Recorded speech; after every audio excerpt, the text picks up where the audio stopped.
today it is me, Lewis Walton, along with Kay Traver. And do you say Traver or Traver? Traver, actually. Traver, Kay Traver, and Fernando Lafort. And hopefully we will be joined by Mr. Ivanov in just a few minutes. So how are you guys doing tonight? Not bad, not bad. Just another day. Good deal, good deal. I was just about to ask what we're all drinking, but your Capri Sun is like front and center. Okay. Oh, Capri Sun. Well, I just got water, so like I guess So- I'm the weak link in this group tonight. This is half juice and half beer. Oh, what kind of juice? Rattlers are normally orange or lemon. I think it's a grapefruit. Oh, those are good. Yeah, I prefer the grapefruits. Yeah. This one is a very tasty. It was one of my top ones Good deal, good deal. by the Brody. I still have not found a drink of choice for this whole COVID thing. I'm still, I'll play around with a little bit of tequila every now and then, and cider, but nothing that I've found like fills my daily alcohol requirement. So. Mine is anything with booze in it, pretty much. Gotcha. So, very cool. Yeah, just the evening is a little bit like a light beer, light beers like that, but I mean tasteful. It's not like Miller Lite or Bud Light, those like good stuff but low alcohol, or like the apple cider, the ciders. Love it. Cool. Yeah, Doesn't hurt me. Started, can I ask you, who is in the picture that's behind you? Oh, you know him. He's a celebrity. Well, there's a lot of chandelier light in front. So Oh yeah, it's the chandeliers messing up. It's Nick Cave. Nick Cave in 1982. Who? Nick Cave. That made it a little bit better, yes. To see but not understand. Yeah, I'm trying to think of a song that you might know by Nick Cave. I can't think of anything off the top of my head. You'd know at least Red Right Hand. That's you would know from a TV show or a movie that was in so many shows. And when I bought, like, I'm a big fan, and when I was a kid, I met him. He was living in Brazil when I was like probably 14, 15. Okay. But yeah, he's an interesting guy. You should check it out. There is a nice documentary. It's an interesting persona. All right, gang. I want to start with our questions. First question is going to be about restaurants. And if we don't get through all the questions, that's fine. We can just use them later.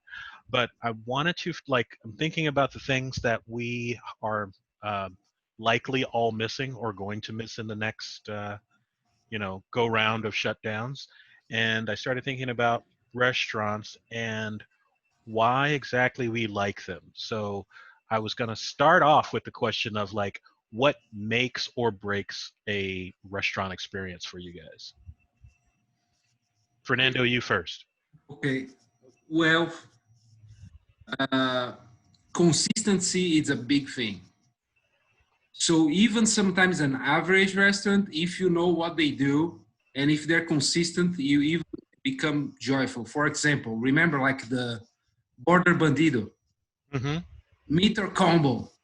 Dude, that was like precisely the same thing for probably 30 years. Like that place was there forever. Like Neil worked there. I mean, you gotta be consistent. Like I hate on there was some situations and I can see that affect the restaurant performance and they can't stay alive. So there was great places. Like there was one downtown here. What was the Berry? Remember, like Lucky Berry? Lucky Berry? Yeah, remember that? Well, it was only here for a year or two. I mean, it wasn't here for. No, and they even stop it and reopen. It was a day. It was pretty bizarre. I went there.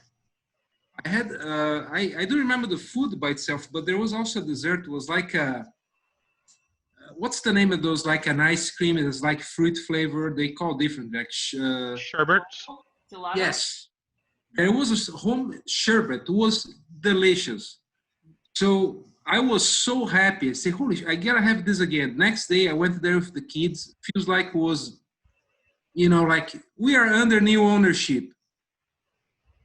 I feel bad because I mean I think the place get out of control if it doesn't have a good like you know staff with a nice leader.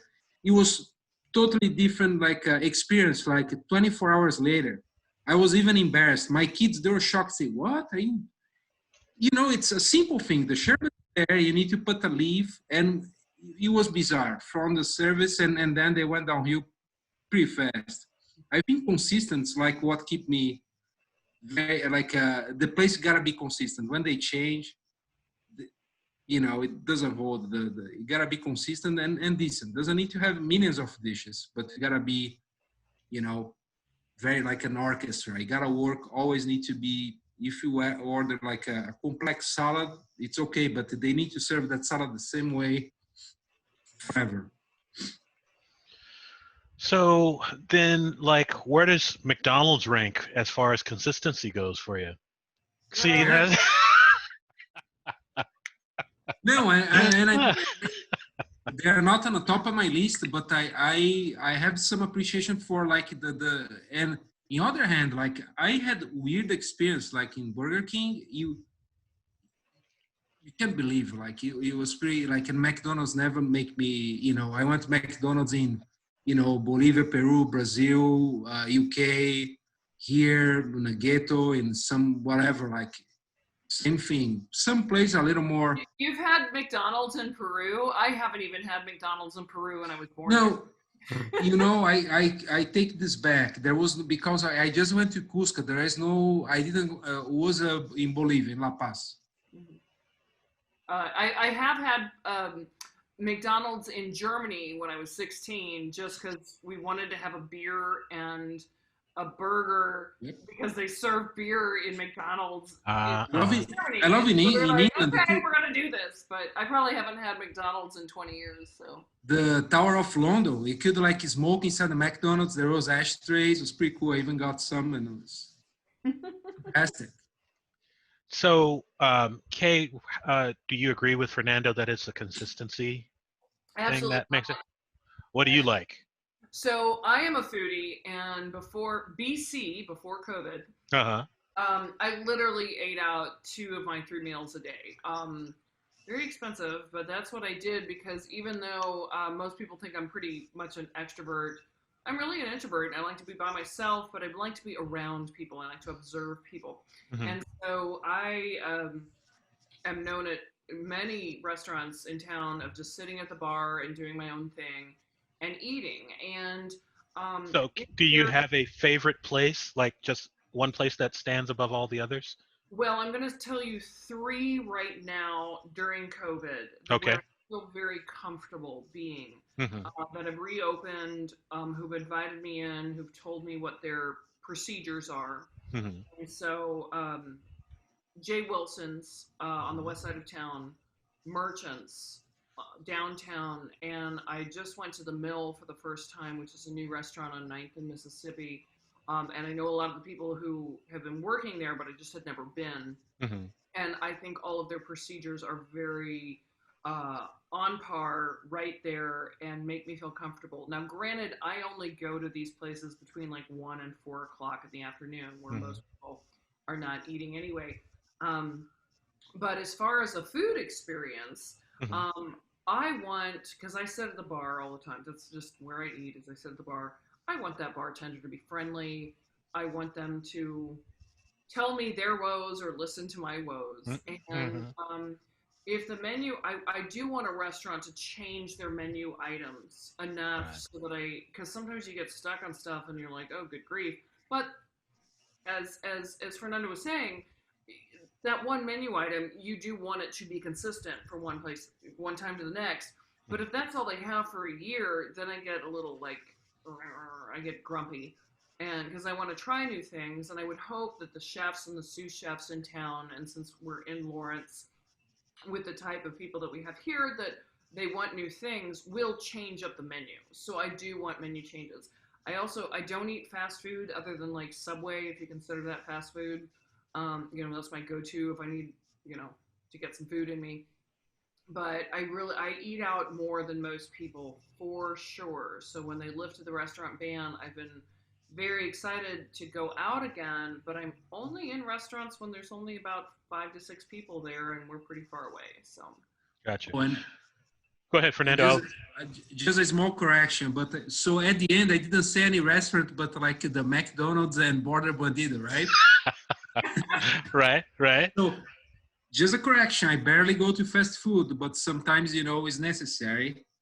But I mean, just like some of the top in town, like that fish house, I love it. Hopefully they're gonna remain there. I It's did go. amazing. Mhm. It's I amazing. Like Real quick.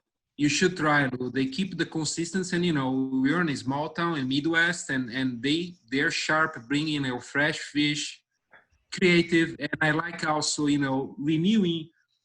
Besides, I like consistency, but I like to make seasonal dishes and variations. Mhm.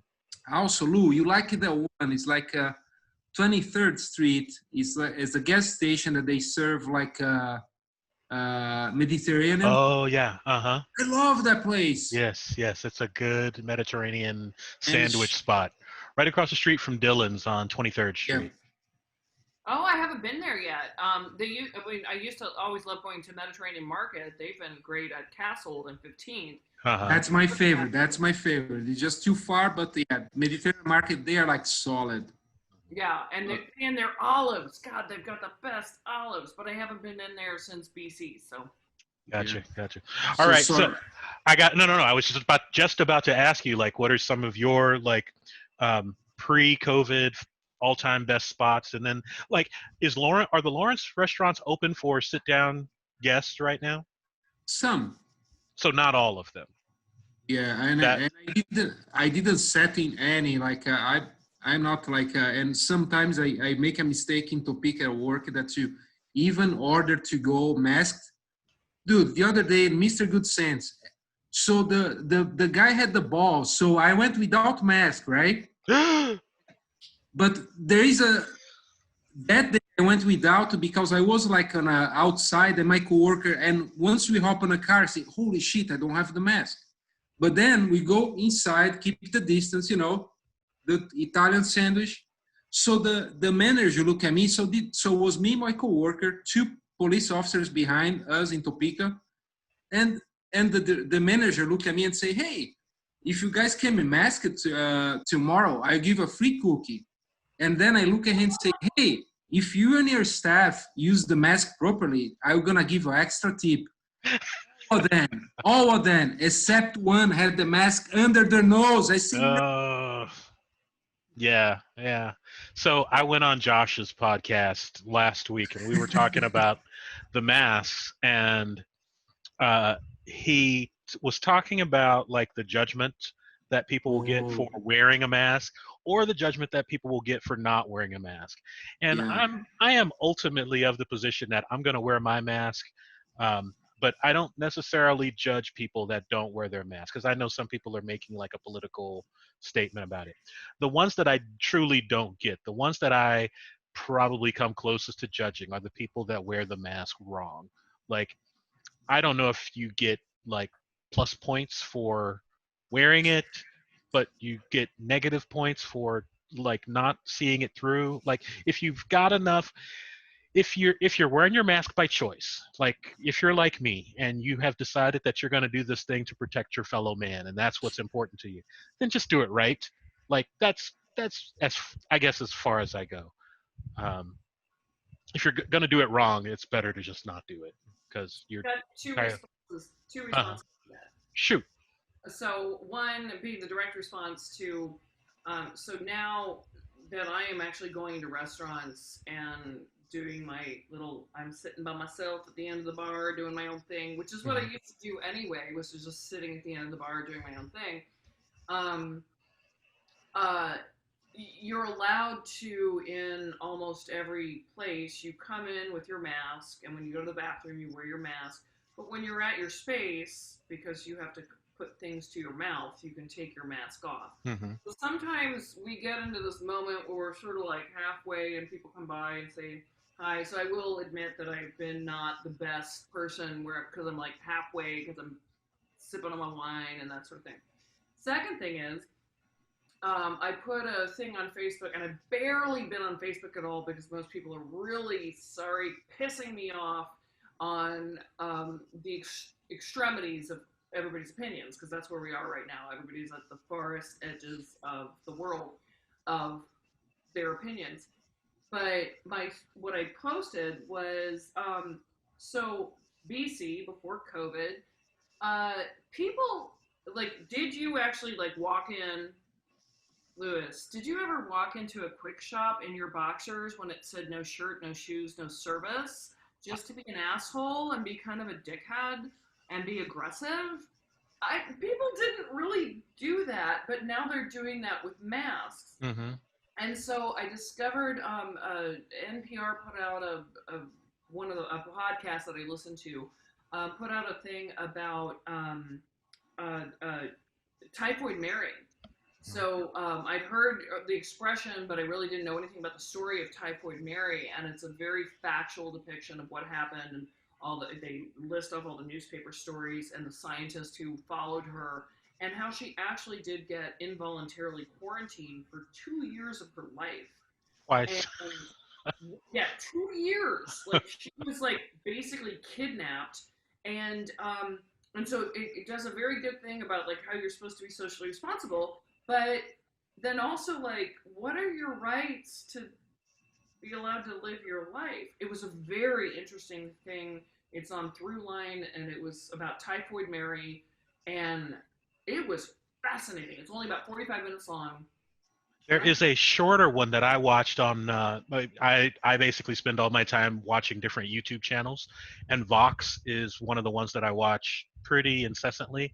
And they have, I'm guessing it's maybe 10, 15, it might be as long as 20 minutes on Typhoid Mary. And yeah, it, like, just hitting the highlights of her life is just, like, And insane. she was aggressive too. Uh-huh. She could beat up the police that were trying to, like, she was like, you're not taking, because they wanted feces samples, and I guess in 1906 that was a bad, like, thing to ask of a woman, which I can understand. But I mean, she beat up the cops and stuff. She defended her shit to the end. So it literally defended. Yeah. Yep. Okay, so no, that's perfect, because that leads me into my next question to both, well, to more so to Fernando than you, because you kind of answered it when you were talking about the bartender. How important is service to you, Fernando? Will bad service ruin a trip to a restaurant, especially a sit-down restaurant? Yes, like it does, but at the same time, there was some places in my life that even I knew the service was bad with some acceptance. There was a place. It was a one-man show, a small, like, Italian cantina in Brazil. It was hilarious. So the guy is he only do one sort of, like, pasta there per week, and he opened maybe 3 times a week, and there was, like, maybe 4 hours. And the guy, he served the tables, he cook, he does everything. It was a one-man show, and it was rough Italian that you gotta order fast. And if you keep, I mean, there wasn't much to think. You can hold. Oh, can I have, like, this wine, or, like, and even there was 2 or 3 kinds. The guy say, okay, if you don't order right, I say, okay, I'll be right back, and he come back 10 minutes later. Mm-hmm. I can take that, but I think service it counts. You gotta keep attention to the customers. I care for service. Mm-hmm.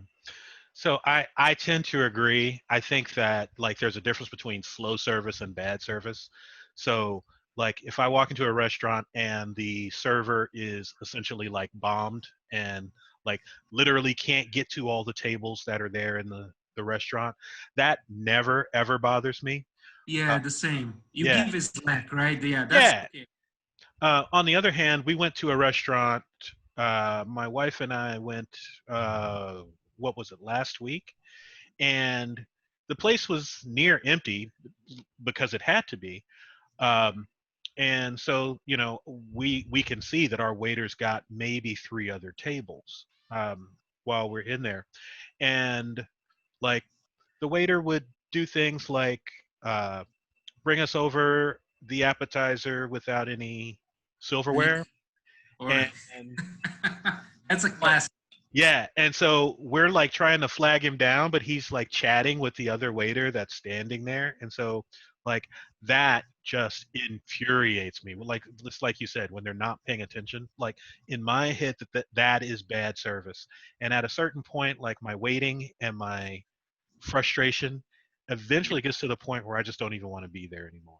Exactly. I get short temper. I mean, not that there was some place that when I get a treatment like that, I just stand out and leave. Uh-huh.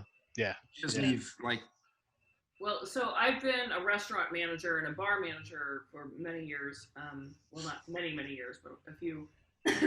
and and there is a very big difference of a server having a bad day and just being forgetful versus management really teaching them what they're supposed to do. You should be, when you sit within 2 minutes, you should be acknowledged by somebody on staff. Right. You have to be. I used to go with a friend to a big name restaurant on the west side of town, and our day bartender, who was there every day, she was so bad. We'd go up to the bar area, and it was never wiped down. She asked me how my food was, and I was like, I wouldn't know. I haven't gotten silverware since you put this here 5 minutes ago. I mean, just stuff like that. And I'm like, it's just common sense, but it also is about management training their staff to do the quality that they really want to perceive, to have their restaurant be known for.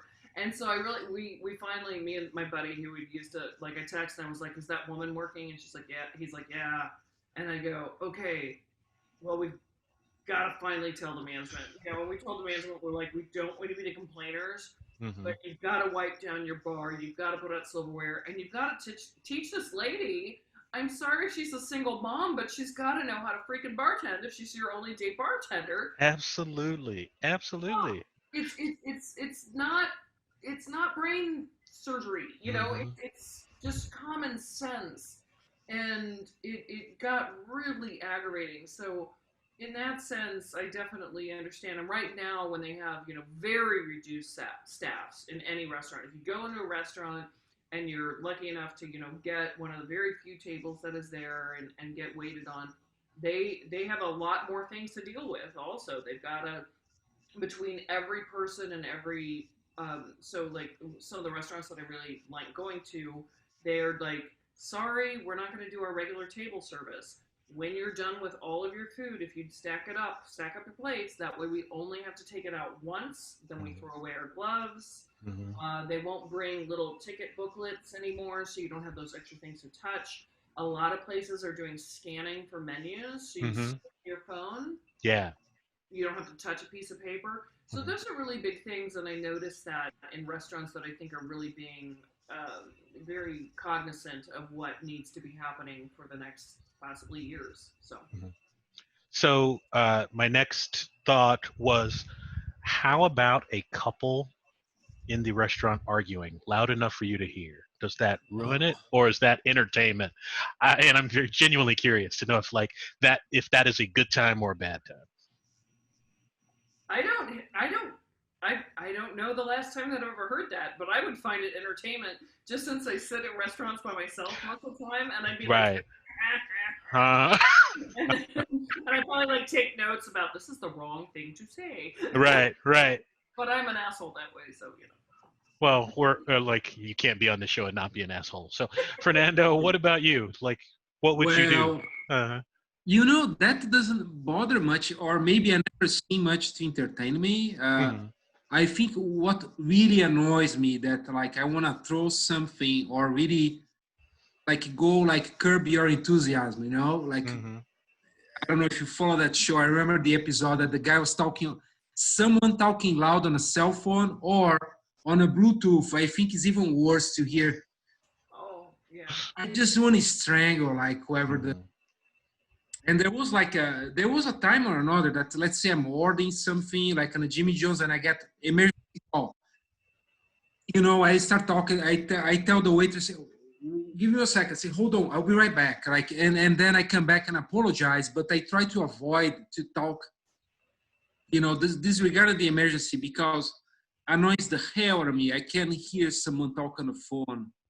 And, sometimes it's like, I just imagine myself on a Curb Your Enthusiasm. Like I think I'm Larry, Mhm. you I know. don't like it when people like cuss publicly very loudly. That bothers me. I mean, I've obviously done it tonight on this podcast, but like when you're just out in a restaurant, you have no idea who's around you, and you're dropping the F bomb, that bothers me quite a Mhm. bit. Hold on, guys. I have a call. Hey, buddy, you know, sell everything, okay? And make sure you have like all those commodities in place. All right, talk to you tomorrow. What are you saying, guys? Oh, nothing Sorry. important. It was. Sorry. It's yes. Uh-huh. Okay, while you guys talk, I'm getting some more wine. All right, that sounds good. Yeah. See, I don't know that I've seen that in. I'm gonna say easily like 10 years. I think I was like uh, incredibly amused by it like the last time I saw it, but I think right now watching a like a couple fight or um, somebody even in an intense conversation would just make me way too uncomfortable. I think I would be bothered by it now. But yeah, the phone thing, and it bothers me because I know that I used to do it, like when cell phones first became a big thing, like before, like I I think do any of remember. us. I remember you always had the gadgets, but Uh-huh. I don't Yeah. recall like you interrupted or like I don't recall you doing that. Yeah, I'm not even sure if I would have learned that lesson by the time you and I had met, but I definitely remember like realizing that it was kind of assholey behavior and like trying to purposefully stop it. So I'm guessing by the time you got to CLO, I probably was at the point where if I had a phone call, I would excuse myself because I didn't want to be rude. Yeah, Yeah. yeah, I would recall because Yeah. like I mean, you gotta watch if you never seen Curb Your Enthusiasm. Find the Hmm. episode that I think there's there's a guy on a cell phone and he started yelling on his own on a restaurant. Yeah. Yeah. And it was it is a well established fact that like you shouldn't be an asshole in a public spot with your phone. Yeah. So it's It always doesn't amazing. always work though, because it's been happening too much. So. Amen. Amen. Well, now we got people that are literally like threatening politicians because they got to wear a mask. So, you know.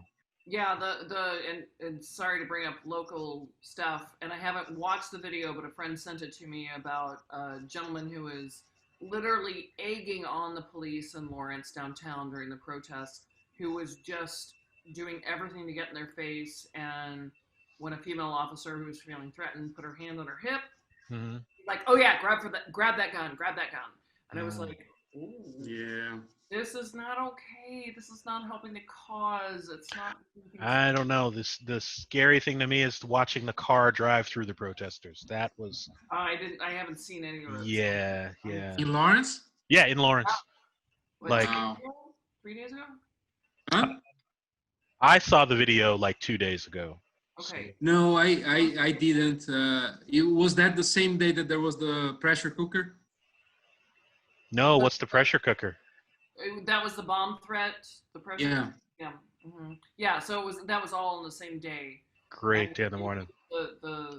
the stuff from South Park, and they moved it in front of U.S. Bank, and then they actually spray painted in front of U.S. Bank, where I used to work. So I feel really bad about that, and I've got a lot of police officer friends who are good people who just want to protect the community. So Sure. the whole thing is just But I'm hiding in my house. So but it's interesting that Lawrence. But I mean, things always escalate, and you're always gonna have like some extremes. It's just bad. Sometimes it sparks and goes to a bad way in each side. But I think it's necessary, and I'm very very hopeful and seeing a lot of like positive changes that are occurring. It's I think it's more hopeful than what it was like 4 years ago. Even there was some small progress that but I mean the progress didn't overcome all the the deaths and the violence and the oppression against all the minorities. They're like extremely racist, but they profile neighborhoods. So, you know, even if you're like a white dude or Latino guy, or even like, you know, a guy that's just there, like you sometimes for consequence, you get also affected. So it's we're having progress, but I, I'm more hopeful than ever, even though things are pretty nasty. But I'm hoping that I get there. I have not yet reached the hopeful phase. Like you are right. I'm seeing change, but I'd like to see a whole lot more. I'm gonna. dude, the Mississippi flag. I know. Well, that's amazing. That's absolutely amazing. Did you hear the governor signed the bill today, Kay, to get rid of the Confederate? Yes, I did hear that, and Yeah. I had to have dealt with a lot of the Confederate flag versus the Mississippi original state flag issues at I had to go to the commission meetings because of people who were, you know, I've been on the St. Patrick's Day Parade Committee for 27 years. Mm-hmm. And we had a lot of people who were very upset because they saw the Mississippi original state flag. Well, I do have to say, for original Mississippians, they didn't know that the part of their flag was going to turn into a Confederate thing. A lot of them didn't. And they just, like, these people took that part of the flag and made it into their horrible, like, thing, you know, like their swastika. And so the, you know, the people who lived in Mississippi are probably like, it's not our fault. This is just Nah, I don't buy the argument. I don't buy the argument. If you're alive right now, you have no working knowledge of the original Mississippi flag. Like that's just a whole bucket of like history that needs to be put into a museum somewhere.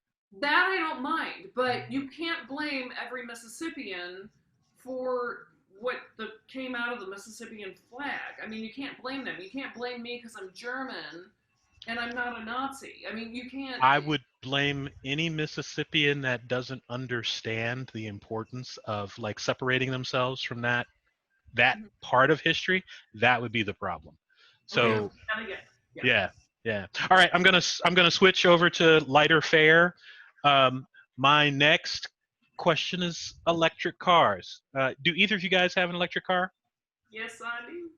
How about you, Fernando? What are you driving right No, now? but I have electricity in my house. So you're familiar with how it works. Yes, and I'm like an electronic engineer too. But you know, So, how are you? Do you love your car, Kay? Everybody that has one seems to love it. How do you feel about yours? Mine is hybrid.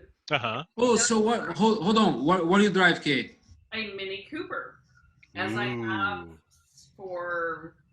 since 2003. So for 17 years, I've had Mini Coopers, and they're very small, and I'm very not small. So my knees started getting bad, like really bad, to like lift myself up from a lower position. So I needed something higher up, and I was going to look at other hybrid cars. And this great sales guy, he was like, "Hey, Manny came up with a hybrid." I'm like, "You have? What? What did anybody tell me?" And I bought it on the spot, and I absolutely adore it. The only problems are that the long trips that I used to do to like St. Louis to visit my family in St. Louis, it used to a tank of gas, which is and I had 13 gallons in my old Mini Coopers. Now I only have 9 because I have to make more room for the battery. Those 13 gallons would take me about 430 miles. Wow. I could go to St. Louis and back and not even think about it. Now it's only about 230, but in town, particularly in COVID, I've only filled up my tank twice since February 27th. Holy crap.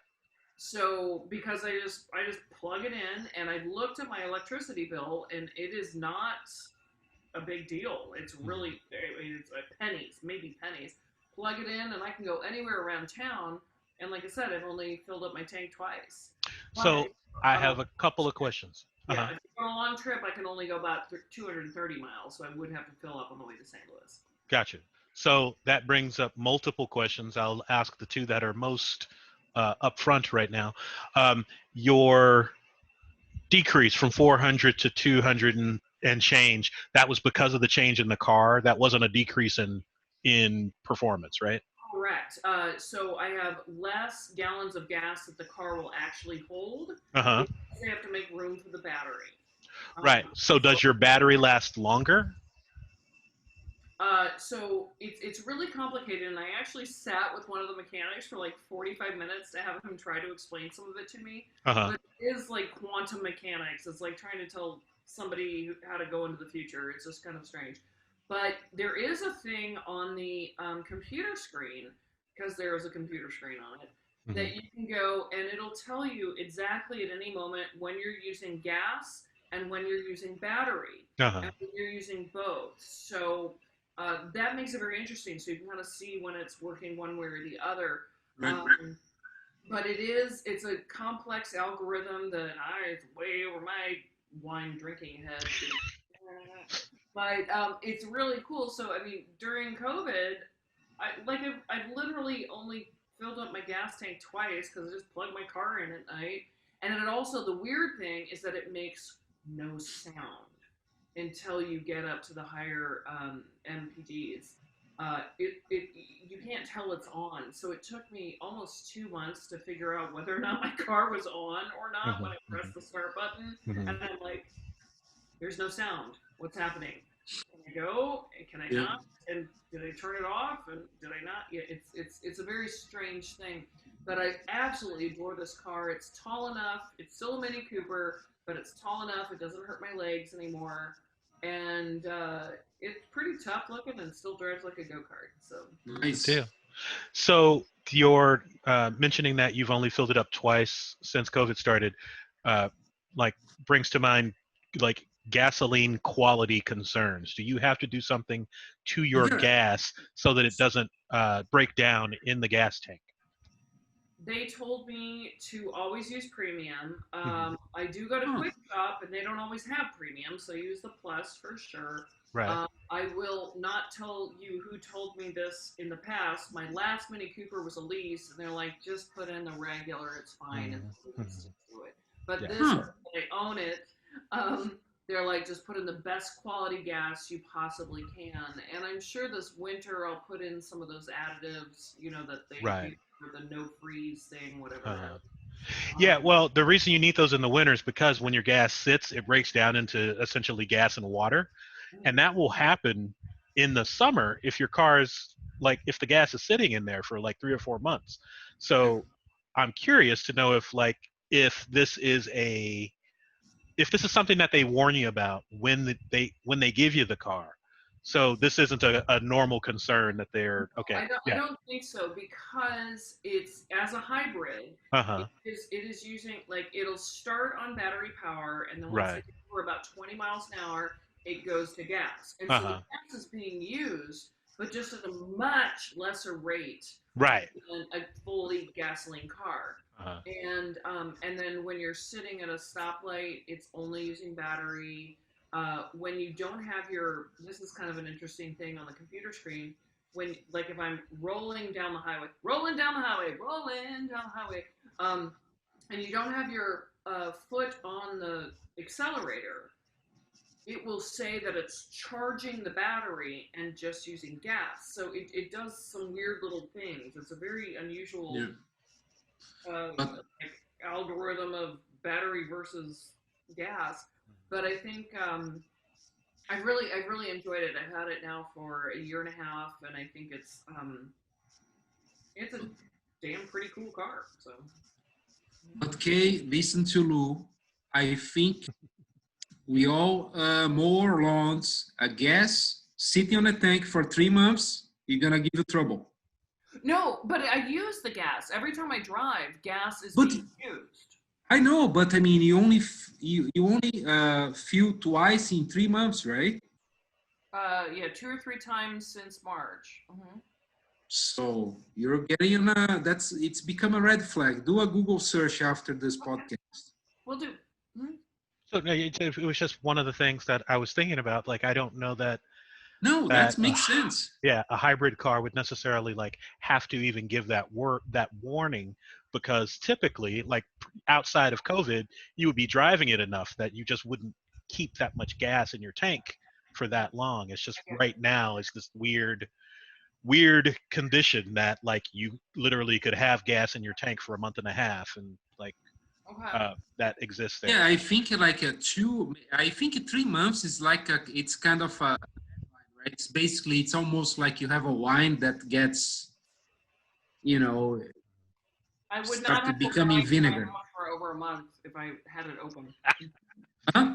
No, yeah, imagine like, do that, Kay. Open a bottle of wine, leave it open, then you close and try in 7 weeks. I tried to make salad dressing or vinegar, and I did it badly. So I'm not gonna try that experiment either. So Hey, made prison And hooch. and tried, man. I tried.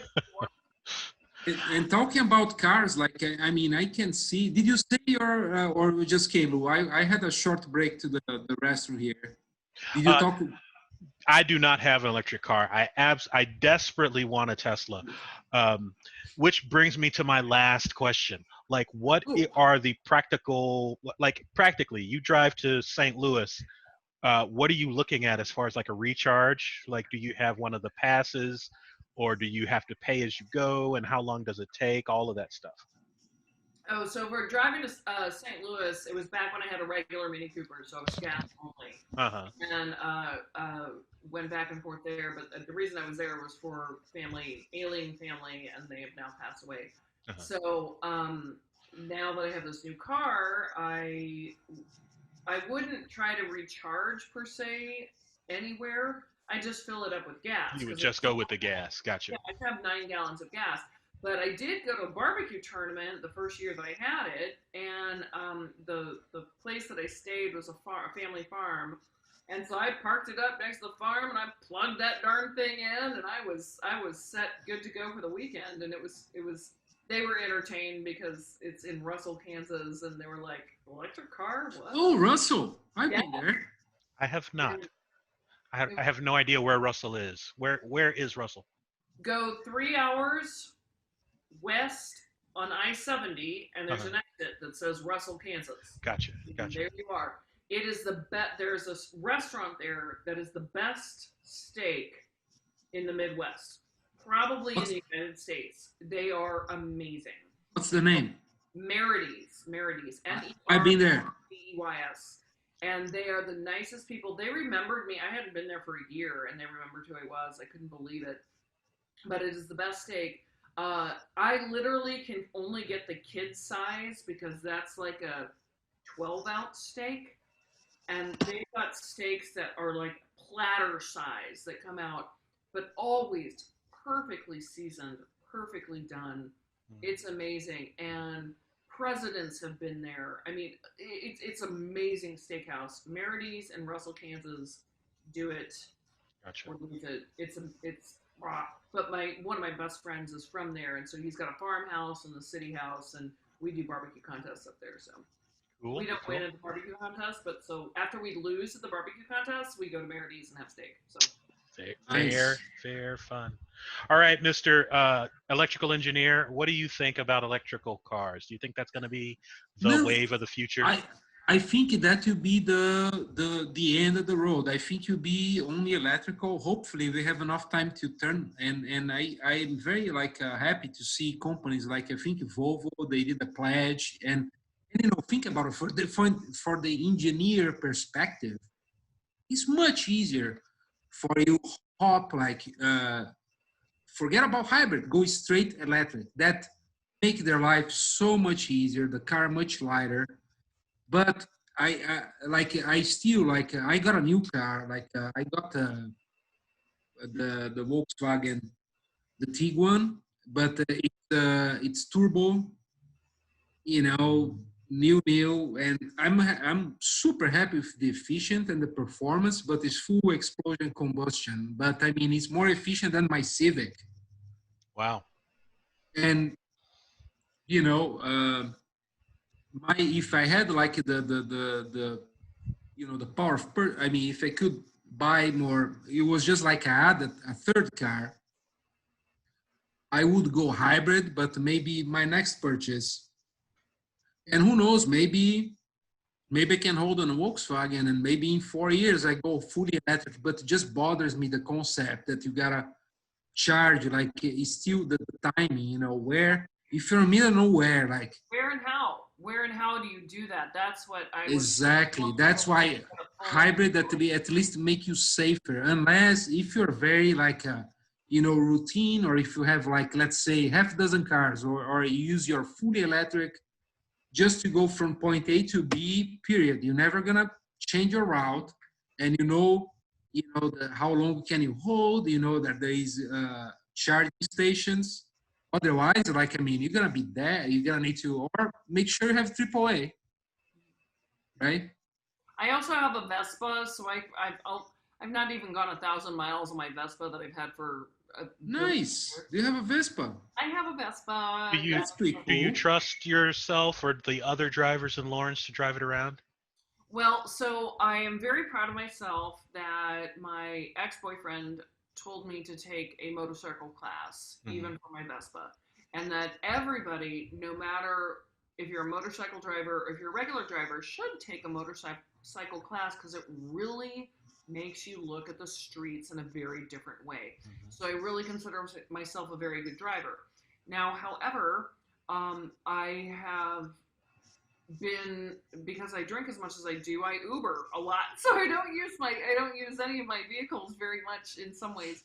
Um, but Yeah, I mean, yeah, you don't want to drink and drive a Vespa. no. And so, but on the Vespa, when it's fun and I just want to go out and have some fun and go out and I put on my helmet, and if the weather's, if it's under 70, it gets very cold and I don't have a proper jacket for it. And if you're just in a t-shirt and shorts or whatever on a Vespa or a scooter of whatever kind, it's the biggest form of dehydration. And so you actually, within a 20-minute time period, you can lose a significant amount of the hydration in your body just from being on a scooter. Huh. But So get one of those Camelback bags and just fill it with wine. You'll be fine. yeah, probably not the best idea. But so it is super fun to be around. But when I took the course, it's made me a better driver in a vehicle, and definitely a better driver on a Vespa or motorcycle. And anybody who's like, all those guys are like, yeah, I've been driving a motorcycle since I was 14. I was like, take the freaking motorcycle course, because other people are stupid. You might know what you're doing, but other people are stupid. So when you come up to an intersection, don't park your motorcycle like this. They can't see you. Park it like that, and you've suddenly got 45% more visibility. Then people will be like, oh, there's an actual motorcycle in front of me, or a Vespa or a scooter or whatever. I found it an incredibly informative class to take, and I think anybody who's behind a wheel should take the class. So Good deal. All right. So that is 2 of the 4 topics that I sent out to you guys. Oh, Fernando? Oh, so are you kidding the cartoon? What's the comic to movie? Oh, we can definitely talk about it. Like, we don't have a time limit because Jeremy's not here. So let's talk about comic book movies. First of all, do both of you guys like comic book movies? Like, we don't talk about them on the regular podcast because Jeremy and Kath hate them. So yeah. So the reason I ask is because I have gone through I went through and rewatched the Marvel Cinematic Universe series of movies, and just have been having a blast. Like, even just having them on in the background while I'm studying or doing other stuff. And so I just wanted to get some ideas. Like, am I the only person on the podcast that thinks that these things may actually have some artistic merit? Like, may I, Kay?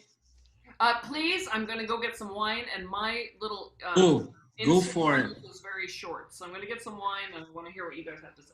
Go for it. Lou, it blew my mind. Like, so I knew several movies, so my answer, like when you send the question on top of my head, would be like V for Vendetta, Hmm. right? Or like a Watchmen. Right. Not a series, not The Preacher. Can't say that. But dude, I started watching a list. It blew my mind the amount of comics, and you know, you are more on top than I. You and Jason knows way more than I do on that. But Weird Science, Mhm. it's from the comics. Yeah. Old Boy, the movie that's on the top of my list. I mean, I like more the others of the trilogy, but they mentioned sounds like only Old Boy is from the comics. Yeah, there are other movies of the trilogy you like more than Old Boy? That's Yeah, surprising. Which one do you you like know, best? Sympathy for Mrs. Vengeance. Really? Yes. And I tell you what, like the first one that caught my attention that I thought would be the top of the list and was the first that I watched was that came from Bobby actually. Bobby that recommended, you know. Uh-huh. And I thought Old Boy would remain the top. Wow. Sympathy, it's more dark and more well resolved. Even they're all dark, right? I Yeah. mean, Oh yeah, yeah. Have you the, watched the Korean movies, the Vengeance Trilogy? Okay. Old Okay. Boy. So I have two sentences on your whole question about what is your favorite movie based on a comic book. Right. So the comic books that I have read, Uh-huh. which probably wouldn't even consider comic books, Uh-huh. are Archie, Garfield, and Charlie Brown. Gotcha. I've never seen a movie to. Uh-huh. The movies that I've seen, I've never read the comic book for, like Superman and Batman, and I did actually recently see Joker. Uh-huh. That called that was kind of cool. It was Yeah. great. Just Uh, that's Joker. yeah, Uh-huh. but I've Uh-huh. never like read a comic book and then seen the movie after. Oh, look at you!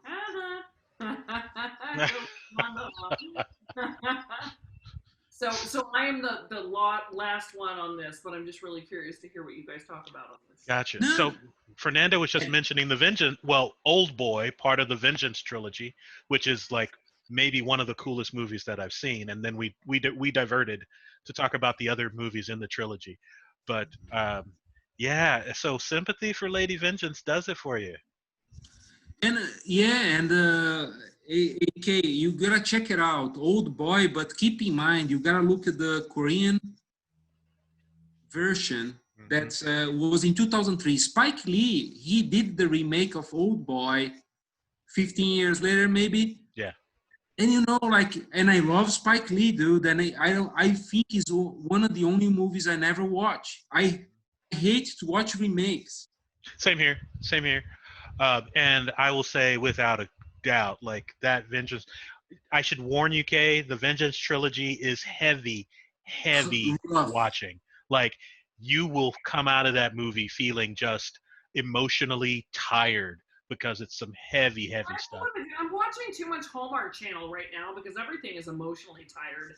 And as far as the comic book thing, I will say that last year, one of my best friends and his wife got married to a superhero theme. So she wore Wonder Sweet. Woman boots under her wedding dress. Like everything seemed like normal, but all the best men under their jackets had different superhero T-shirts and matching socks. And he was crap. He told me what it was right before. It's on my phone, but I can't go over there. And so didn't even get like regular wedding rings. Like he got the Wonder Twin Power type of ring. Sweet. And That's brilliant. their songs were even related to superhero things. There was that one song about Superman. I'm I'm too scared to fly. I'm not that naive. Anyways, all of their songs were related to the superhero stuff because he's a comic book guy. She'd been married before and didn't care and just wanted to make it for him. But it was very tasteful and very lovey and really super sweet. And oh my god, I got a cat and a dog in my lap, and something's gonna happen here. So somebody else talk. All right. Yeah, no, I think those are like fantastic choices, Fernando. No, I and don't forget the Crow, Electra. Conan the Barbarian. I don't give a shit, but it's funny that like how many and by the way, Weird Science. You were like went to get your wine. Weird Science came from the comics. I was looking the list. No, the Blew my movie mind. How many movies I never imagined it came from it. Go for it. You're the master. Science, beer. Yep. That's a comic? Yep. Oh, I might have to get the comics. Oh, and that one with Pamela Anderson too. What was Barb? Something? Barbarella. Oh yeah, she just. Is she like? Was that from Oh Barbarella? no. Barbarella. Oh. That's the That's another Fonda thing. movie. Stripperella. Stripperella, yeah. I thought okay. No, Yeah. Stanley made that special for Pamela Anderson. So yeah. Right. Yeah, no, I will say again, like first of all, I enjoy just like blockbusters, just kind of like mindless entertainment movies every now and then, especially if I'm just gonna put something on to be in the background while I'm doing other stuff. And there's something about the current crop of superhero movies that seem to escape the for lack of a better word, idiocy of some of the earlier movies. It seems to be much easier to suspend disbelief when you're watching some of the newer movies than something like Elektra or the Daredevil movies of like the 90s. They were, you know, uh, obviously bad, but they were still enjoyable from a fanboy perspective. And I think that that has changed in that the new comic book based movies aren't necessarily about comic books. They're usually about like larger ideas and ideals. And so they seem to be written a little bit better. And for me, are just a little bit more entertaining, a little bit more enjoyable. So that was basically all I wanted to say about that. All right, guys. It has been well over an hour at this point. I want to thank you guys for showing up. I did actually get a text from Evo. He's actually dealing with a family emergency right now, so he was not able to join us. Yeah. And in fact, if he's still dealing with it, I may go and give him a hand. If But you need help, let me know. oh, he's over here. He's over on the Kansas City side. So, yeah. So yeah, so I will go see if I can be of assistance of any kind. And again, I want to say thank you guys for showing up and thank everyone who tuned in. And when you see this episode, you may see a bunch of them because I have a couple that need to be published. But regardless, see you next week. Very good. See you. See you guys. Ciao.